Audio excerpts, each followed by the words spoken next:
Assalamualaikum warahmatullahi wabarakatuh.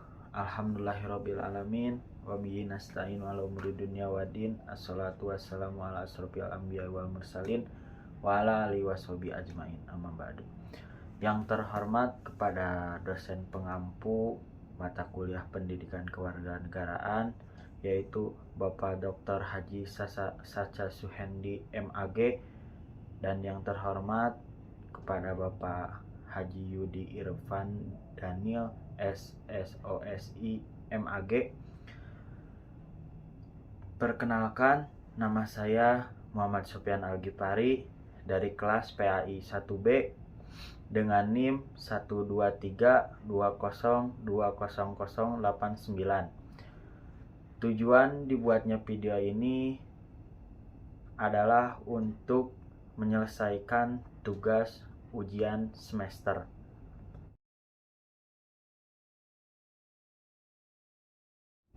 Pertanyaan pertama yaitu keselarasan dan pertentangan antara HAM dan agama. Yang pertama, keselarasan antara HAM dan agama. Contohnya, kita sebagai manusia harus saling menyayangi. Dalam agama Islam, kita sesama manusia dituntut untuk saling menyayangi antara sama manusia. Tidak boleh saling membenci, apalagi bertengkar, apalagi saling membunuh. Di dalam agama tidak diperkenankan, dan dalam HAM pun sama. Kita harus saling menyayangi sesama manusia, tidak boleh saling mengejek, dan tidak boleh saling membenci sesama manusia. Yang kedua adalah pertentangan antara HAM dan agama. Contohnya ada dalam hukum pidana mati.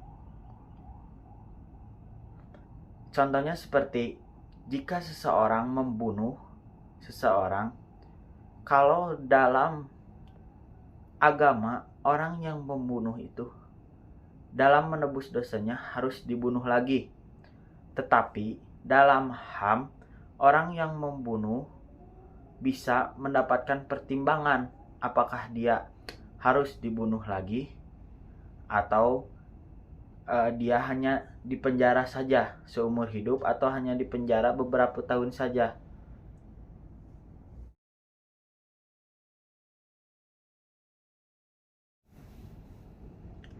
Pertanyaan yang kedua yaitu jelaskan bagaimana relasi di antara tiga lembaga legislatif, eksekutif, dan yudikatif dalam mencapai tujuan nasional.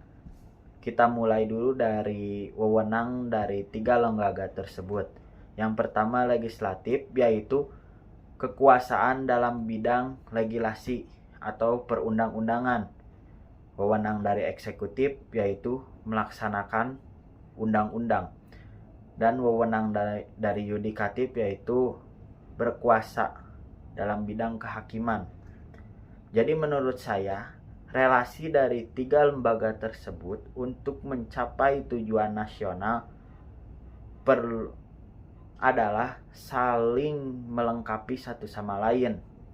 Jika salah satu dari tiga lembaga tersebut tidak ada, maka tidak akan tercapailah tujuan nasional, ataupun gagal dalam mencapai tujuan nasional, karena ketiga lembaga tersebut saling melengkapi satu sama lainnya. Menurut saya seperti itu.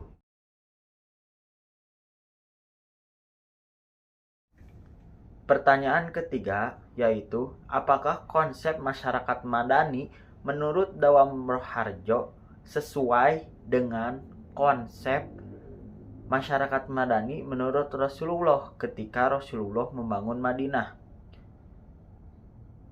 Kita mulai dulu dari isi menurut Dawam Roharjo, yaitu agama sebagai sumbernya, peradaban sebagai proses, dan masyarakat kota atau perkumpulan sebagai hasilnya.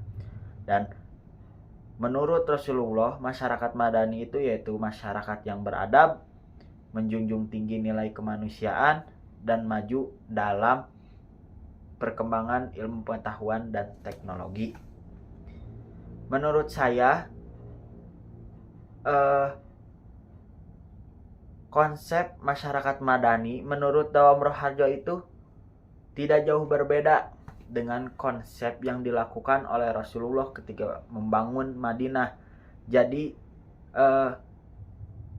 konsep yang dilakukan oleh Dawam Roharjo itu masih merujuk kepada konsep yang dibangun oleh Rasulullah ketika Rasulullah membangun kota Madinah, seperti itu.